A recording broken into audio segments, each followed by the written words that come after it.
Je suis Marc Gonnet, j'ai obtenu en 1996 un Bac+5 au CELSA en marketing et politique de communication.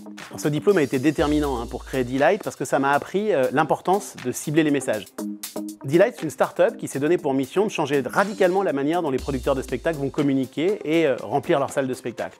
Aujourd'hui, ils dépensent beaucoup d'argent, ça marche pas très bien parce qu'il y a 40% d'invendus. Grâce à D-Light, on va essayer de baisser ce taux d'invendus en atteignant plus finement le public grâce à la data et aux algorithmes. Géraldine Aliberti, master de médiation en musicologie à Paris 4 Sorbonne en 2007-2008. Sonic Solveig a été créé en 2014, c'est une maison de création numérique qui découle des Clés de l'écoute, qui est une maison de production de spectacles pour orchestre. Notre cœur de métier dans les deux structures, c'est de faire de la médiation et musicologie. La première, les Clés de l'écoute, à travers le spectacle vivant, et la deuxième, à travers la création numérique. Je suis Mélodie Paris et j'ai suivi le diplôme étudiant entrepreneur au Pépites Paris Centre. J'étais en histoire de l'art au centre Michelet et j'ai obtenu un master 1 en 2012. L'entreprise Digital Street Art a été créée en 2017 à la fin de mes études au Pépites Paris Centre. Alors, Digital Street Art, c'est une manière de redécouvrir la ville, qu'on soit en France ou à l'étranger, à travers une application mobile. Donc on va sur le territoire, on a des points de géolocalisation avec des murs de street art et de graffiti qui nous permettent de regarder la ville autrement. Mais c'est aussi une porte d'entrée sur les territoires parce qu'on donne accès à des lieux qui sont cachés, pas forcément connus, des structures culturelles, mais aussi des petits coins de paradis, des petits coins cachés qu'on n'aurait pas découverts à travers des guides touristiques. La vraie valeur de D-Light, c'est la capacité de recommandation. Il faut presque qu'on soit capable de vous envoyer des billets de concert avant que vous ayez même songé les acheter. On a la chance de travailler avec les Vieilles Charrues, des plus petits festivals, des salles de théâtre, des artistes, de l'opéra, de la danse, à Paris, en province. Parce que j'étais étudiant au CELSA, que j'ai rencontré la SAT Lutech, qui est la société de transfert de technologie dont la Sorbonne est actionnaire. La chose la plus importante que la SAT a apportée à D-Light, c'est d'abord l'expertise scientifique. La SAT nous a présenté des laboratoires, dont le laboratoire d'informatique de Paris 6, des directeurs de laboratoire. Et grâce à ça, on s'est mis à publier des papiers et à embaucher des jeunes docteurs, des PhD. On a levé en décembre 2016 1 200 000 € environ. Il y avait 500 000 € que Bpifrance nous a apporté parce qu'on a eu la chance d'être lauréat du concours d'innovation numérique. Et puis ensuite, divers actionnaires nous ont rejoints, dont la SAT Lutech, mais pas seulement. On a aussi fait rentrer au capital des business angels. Nous-mêmes, on a réinvesti de l'argent personnel pour prouver qu'on y croyait.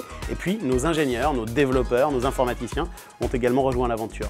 Alors, ces applications permettent à tout un chacun de comprendre qu'est-ce que c'est qu'une orchestration, tout simplement en testant. Donc, on a enregistré chaque instrument séparément qui va jouer la partie de l'autre. Donc par exemple, quand on est prof et qu'on dit « mais vous ici, vous entendez le corps, il est en train de faire ça », en fait, tout le monde nous dit « oui, mais on sait très bien que personne n'entend ». Donc il suffit tout simplement d'éteindre tous les instruments et d'entendre que celui-là. En fait, c'est des livres-disques, c'est le nouveau livre-disque tel qu'on l'avait nous quand on était plus jeunes, comme Piccolo Saxo ou Pierre Leloup, donc qui nous permet d'entrer au cœur de la musique d'une nouvelle manière. Et les profs ou les bibliothécaires, ça leur sert vraiment d'un nouvel outil pédagogique pour mener un atelier musical finalement sans prérequis d'enseignement musical. On développe aussi actuellement une nouvelle collection à dimension européenne et nous développons des applications pour d'autres partenaires, comme le Festival d'Aix-en-Provence et la maison d'édition Gallimard. La Sorbonne, c'était un rêve. La Sorbonne, c'est un point à atteindre dans sa vie. J'ai pas regretté. C'était vraiment 4 années formidables en histoire de l'art. Et après avoir arrêté mes études, j'ai repris au Pépites Paris Centre et c'était une évidence qu'il fallait que j'aille au Pépites Paris Centre, pas ailleurs. J'avais envie de retrouver toute cette émulation qu'on avait entre étudiants et aussi avec les professeurs. Et ça a été fait.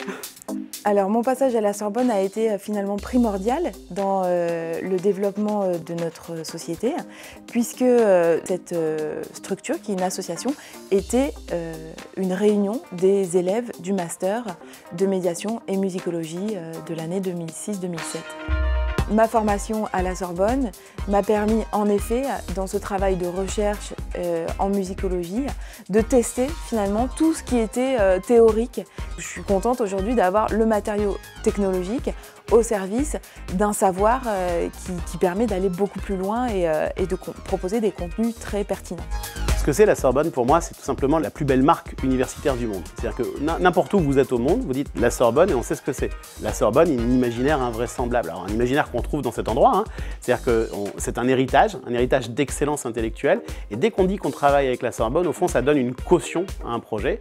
Et puis quand on rencontre des étudiants du CELSA, de Paris-Sorbonne, du diplôme d'étudiant entrepreneur, on se rend quand même vraiment compte que cette excellence, elle est là au quotidien.